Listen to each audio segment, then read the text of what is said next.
Mesdames et messieurs, bonsoir. Vous êtes les bienvenus dans ce journal. Tout d'abord, les titres. C'est un grand monsieur qui vient de s'éteindre. Maître Amadou Salif Kébé n'est plus. Il a rendu l'âme ce matin à l'hôpital d'Onka des suites de maladie. Des recommandations pour améliorer la performance dans la lutte contre le Covid-19. Elles sont issues de la rencontre entre les ministres des départements sectoriels impliqués dans le combat. L'objectif est d'harmoniser le plan de riposte du gouvernement. Et puis la chaîne de solidarité contre le Covid-19 se multiplie. Le groupe Adafo Média vient de s'inscrire dans cette logique en favorisant l'obtention de 2 ambulances, 2 respirateurs et d'une enveloppe de plus de 4 milliards de nos francs. Bonsoir. Avant de développer ces titres, ce communiqué de la présidence.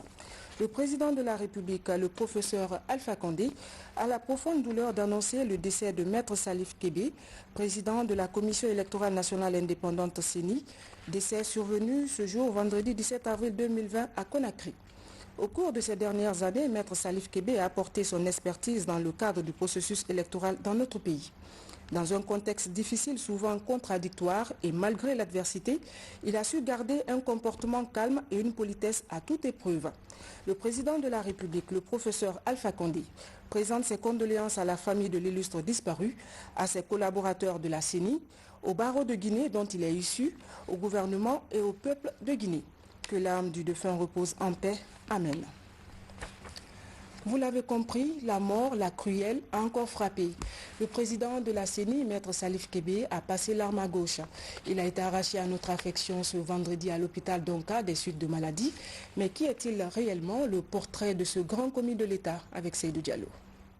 Je suis donc devant vous aujourd'hui pour récapituler les avancées enregistrées dans le processus et vous annoncer que les élections législatives sont désormais à portée de main. Cet homme qui vient de tirer sa révérence ce vendredi 17 avril 2020 au niveau de l'organe de gestion électorale est un fin connaisseur de l'institution. Il faut dire que son arrivée à la CENI remonte en 2010 en tant que simple commissaire. Aussitôt nommé directeur du département juridique, cet avocat de profession a participé à toutes les réformes au sein de l'institution. Devenu président depuis les dernières réformes sur la CENI, il a à son actif 3 élections. Les communales de 2018, suivies du double scrutin référendaire et législatif de 2020. Amadou Salifou Kébé est âgé seulement de 56 ans. Il est marié et père de 5 enfants. Sa disparition plonge ses amis et collaborateurs dans la tristesse et la consternation. Ainsi va la vie, repose en paix, Maître Salif Kébé.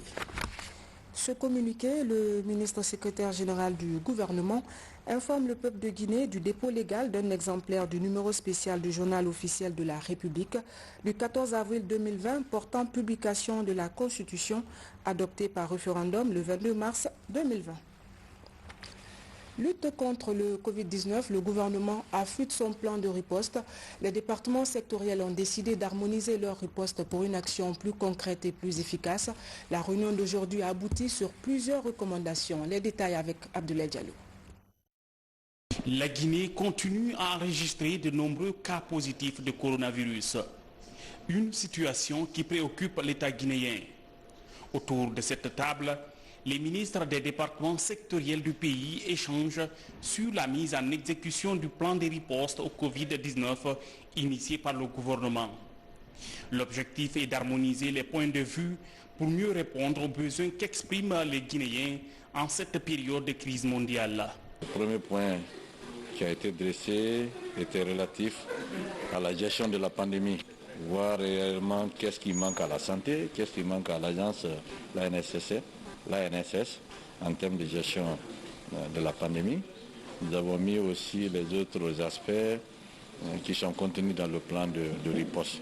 Déjà, l'exécution de ce plan de riposte initié par le gouvernement a commencé par la désinfection des marchés de Conakry et bientôt le curage de caniveaux.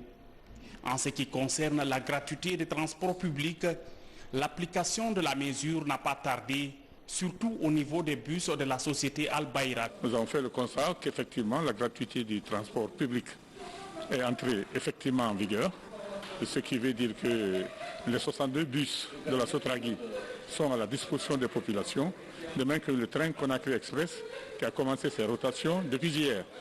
Il était empêché de circuler à cause de 10 000 tonnes d'ordures qui encombraient la ligne de chemin de fer. Mais grâce à un contrat que nous avons passé avec une société turque, nous sommes parvenus donc à dégager la voie en attendant que les ordures ne soient complètement transportées et déversées. Mais c'est une réalité aujourd'hui. Effectivement, le transport public est gratuit au niveau des bus de la Sotragui ou au niveau du train de Conakry Express, en attendant la mise en service du train Dubreka Express qui va desservir également la ville de Dubreka à partir de l'agglomération de Conakry. À l'issue de cette rencontre interministérielle, des propositions sont faites et des recommandations formulées. Parmi elles, la redéfinition du rôle de l'Agence nationale de sécurité sanitaire en vue de dégager la responsabilité de chaque structure chargée de lutter contre le coronavirus. Il vous souviendra que récemment, le Premier ministre chef du gouvernement avait décliné un plan ambitieux de riposte, mais qui avait besoin de financement. Beaucoup de bonne volonté tapent déjà à la porte pour apporter leur contribution à l'effort de guerre. C'est le cas du groupe Guico-Presse à travers sa fondation KPC pour l'humanitaire. On parle d'une enveloppe d'1,6 milliard de nos francs. Amadi Gassama. 1,6 milliard de francs guinéens, c'est le montant offert par la fondation KPC pour l'humanitaire afin de lutter contre le coronavirus. L'action consiste à remplir le fonds de riposte et de contribuer à stabiliser l'économie nationale. La fondation KPC pour l'humanitaire, au nom du groupe Guico-Presse, saisit la présente occasion pour témoigner leur solidarité agissante dans la dure mais exaltante bataille que mène le peuple de Guinée contre cette pandémie dévastatrice des êtres humains sans sélection ni discernement. Nous restons convaincus que les Guinéens, unis et solidaires, surmonteront les affres du Covid-19 grâce au respect des règles de protection préconisées par le gouvernement, car, à cœur vaillant, rien d'impossible. Au nom du Premier ministre chef du gouvernement, le ministre de l'économie et des finances salue le sens de solidarité du groupe Guico-Presse avant de promettre aux donateurs une gestion rationnelle. Je voudrais vous rassurer que cet argent sera utilisé à bon escient pour lutter contre la pandémie, en renforçant notamment les mesures barrières, en renforçant le port des masques, en renforçant l'équipement du ministère de la Santé pour le dépistage, la prise en charge des malades et tout ce qui s'ensuit. Cet autre geste vient allonger la chaîne de solidarité autour du gouvernement qui déjà a mis en place un plan de riposte touchant 3 principaux secteurs, à savoir la santé, le social et l'économie. La lutte contre le Covid-19 n'annule pas certains projets que l'État a mis en place. Ainsi, le programme contre la précarité est bien d'actualité. Le Fonds de développement de l'action sociale a fait ce matin le point sur le niveau de mise en pratique de son plan. À date, 2 millions de personnes nécessitent une prise en charge. Reportage Mohamed Dukamara. Le Fonds de développement social et de la solidarité est un instrument de l'État qui lutte contre la vulnérabilité de la population. Dans les préfectures de Kindia et de Kankan, plus de 2 millions de personnes sont identifiées par les agents du fonds. Ces personnes, pour la plupart des extrêmes pauvres, méritent l'attention du gouvernement et de ses partenaires, surtout en cette période du Covid-19. Le ministère de l'Action sociale, de la promotion féminine et de l'enfance, qui doit être en principe au centre, au cœur de ce dispositif aujourd'hui de lutte contre Covid-19 et qui a ses instruments de travail dans le Fonds de développement social et de la solidarité, nous nous donnons cette responsabilité parce que nous avons la cible et c'est nous qui sommes dédiés à ce travail. contre la vulnérabilité.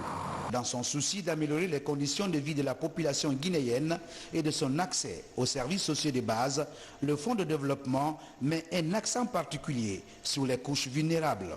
Dans l'immédiat, côté santé, le ministère de la Santé va sélectionner les enfants de moins de 5 ans et les femmes en âge de procréer parmi les ménages vivant dans les ménages extrêmement pauvres pour les prendre en charge gratuitement dans ces deux régions.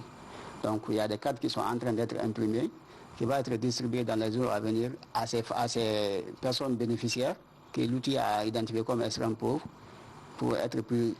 Et ils vont pouvoir se rendre dans les centres de santé sans rien payer. Ce point de presse a permis aux hommes des médias de comprendre le fonctionnement du Fonds de développement social et de la solidarité, mais aussi des actions fortes menées depuis sa création en 2011 par un décret du président de la République. Et puis le groupe Adafo Média appuie les efforts du gouvernement dans la lutte contre le Covid-19. En effet, la structure a favorisé l'obtention de 2 respirateurs, 2 ambulances et une somme de 4 milliards de francs guinéens. Une contribution qui, à coup sûr, va grandement aider l'État dans son plan de riposte. Reportage Baïlo Diallo. Initiée par Adafo Média, la chaîne de solidarité pour faire face au Covid-19 a enfin porté ses fruits. Adafo Média se dit fier d'être un soldat du ministère de l'Information et de la Communication en faisant le compte-rendu de tout ce qu'il a pu développer au service du ministère de la Santé en faveur de tous les citoyens guinéens. Nous avons fait appel à la générosité des Guinéens et qui ont répondu. Nous avons ainsi pu collecter des fonds. Nous avons également informé et sensibilisé le public lors de ces journées de solidarité. Un montant total de 4 688 190 625 francs guinéens a été collecté sur un objectif de 8 milliards de francs guinéens. Nous avons pu avoir de ce compatriote 2 ambulances qu'il met à la disposition des structures sanitaires. Également, nous avons pu obtenir auprès d'un partenaire de la place, à savoir Vivre Énergie, 2 respirateurs artificiels qui viendront donc appuyer les efforts du gouvernement. Saluant ce geste, le ministère de la Santé indique l'importance de ces dispositifs dans la crise du Covid-19. Au nom donc de Monsieur le ministre de la Santé, le colonel Rémi Lama, je ne peux que vous remercier chaleureusement de cette initiative et surtout des résultats qui ont été obtenus. Car, comme vous le savez, pour mener cette lutte contre le Covid-19, la volonté seule ne suffit pas. Il faut des moyens, il faut de la logistique. Et je suis content de voir que, du point de vue logistique, 2 ambulances ont été données et c'est un besoin aujourd'hui qui est criard au sein de nos structures sanitaires. Quant au ministère de l'Information et de la Communication, la joie est immense face à cet apport de son soldat Adafo Média dans la guerre contre le coronavirus. Je voudrais tout d'abord commencer par féliciter très sincèrement le groupe Adafo Média pour cette belle initiative qui a vu se manifester la solidarité de tous nos compatriotes. Je pense que c'est une initiative à saluer et à dupliquer pour que toutes les initiatives puissent converger à la lutte contre le Covid-19 et à l'éradication de cette pandémie.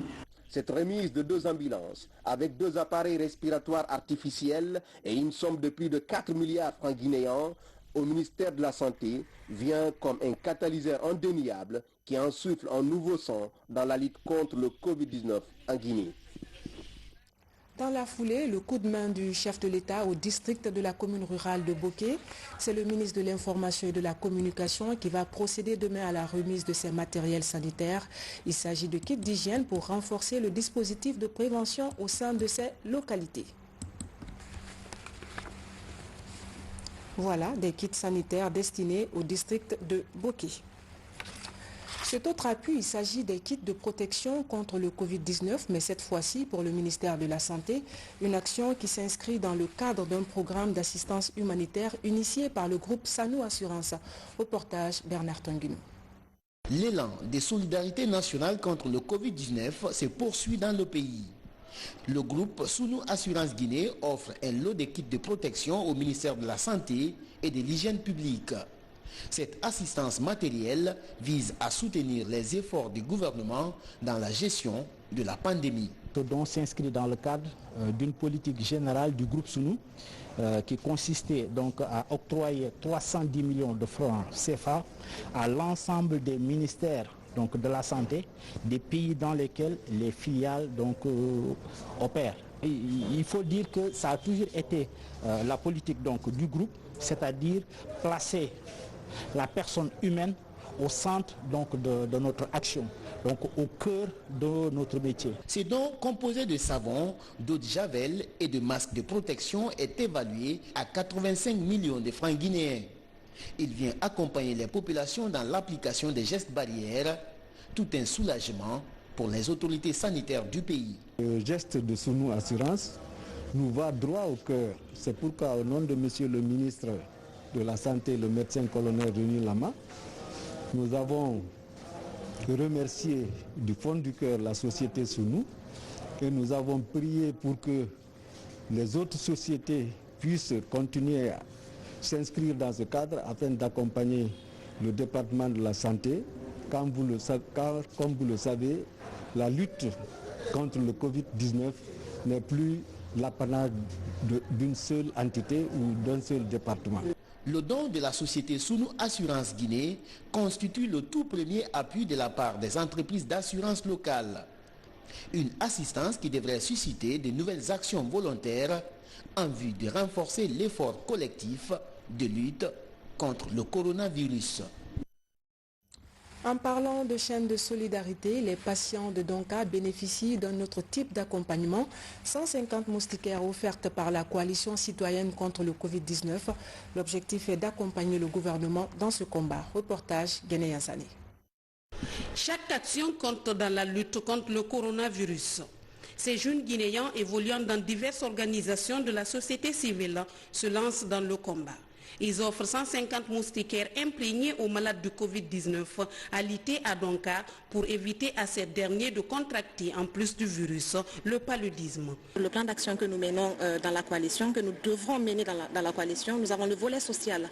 Ce volet social se base sur l'humanitaire. Et nous avons pensé à ceux qui sont déjà infectés, c'est-à-dire ceux qui luttent déjà contre le Covid-19 dans les hôpitaux. Et ne restez pas sans savoir que nous sommes dans une zone tropicale où franchement le paludisme fait réellement ravage aussi chez nous. On s'est dit de réunir des moustiquaires pour que nous puissions faire un don aux malades qui sont là. Parce que du moment où le système immunitaire est en train de lutter contre le Covid, s'il y a une autre pathologie qui s'agrippe, ça serait vraiment très compliqué. C'est pourquoi on s'est dit de réunir ces moustiquaires qui sont au nombre de 150 afin que nous puissions donner ça aux malades. La lutte contre le Covid-19 est une lutte qui doit se faire à tous les niveaux. Les responsables sanitaires appuyés par l'État en appellent au sens de responsabilité de tous les Guinéens, de la promotion des gestes barrières à la présentation des contacts au personnel soignant, en passant par les actions humanitaires. C'est un besoin essentiel pour améliorer les conditions d'hébergement et de séjour des malades au centre de traitement de l'hôpital national d'Onka.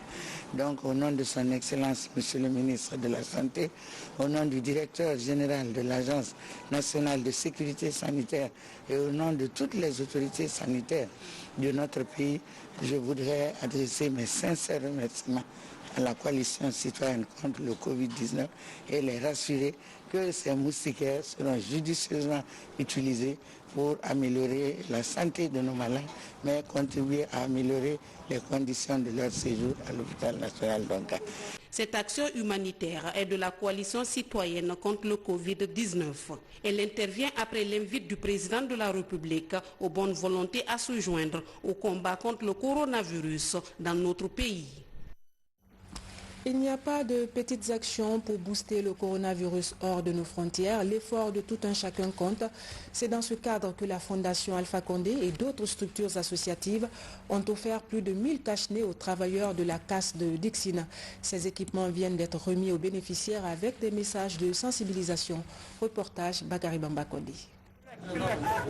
Lavage de mains, prise de température, distanciation sociale, coronavirus oblige. Ici, à la casse de Dixine, des milliers de personnes se croisent par jour. Pour prévenir et lutter contre le Covid-19 dans ce grand marché des pièces détachées, la Fondation Professeur Alpha Condé pour la paix et le développement durable FAMPAC offre des kits sanitaires en synergie avec la Fondation Bobodi pour la paix. Ce don se motive par l'engagement, n'est-ce pas, de la casse lorsqu'il s'agit du professeur Alpha Condé. Et mieux, n'est-ce pas, la casse comprend toutes les composantes de la nation. Et tout le monde vient aussi s'approvisionner en pièces détachées ici. Donc il y a lieu, n'est-ce pas, de prévoir la distribution de pièces au niveau des casses. Ça ne va pas se limiter aujourd'hui, le travail va continuer. Nous, notre travail est d'offrir aux Guinéens. Si nous travaillons ensemble, cela ne va pas se limiter aujourd'hui ni demain. C'est un don composé de 1000 cachenets et des seaux de lavage de mains. Après avoir écouté les gestes barrières édictés par le médecin, les bénéficiaires précisent. Vraiment, ça nous va droit au cœur. Dans l'ensemble de tous les 9 cases de Conakry, c'est une joie immense. Et ces kits-là sont venus à temps réel, parce que c'est quelque chose que le professeur a donné le ton. Si le président donne le ton pour quelque chose, la casse est fin prêt à se battre pour aboutir l'objectif. La Fondation Professeur Alpha Condé pour la paix et le développement durable et celle de Bobodi pour la paix comptent désormais unifier leurs actions pour assister les populations dans l'éradication du coronavirus hors des frontières guinéennes. Mesdames et messieurs, pour des raisons de contrôle strict en cette période de couvre-feu, nous nous excusons de raccourcir ce journal afin de permettre aux agents de la RTG de rejoindre leur domicile à temps. Prenez soin de vous, le Covid-19 est en train de gagner du terrain, mais nous pouvons bien le vaincre en respectant les mesures barrières. Bonsoir et à demain.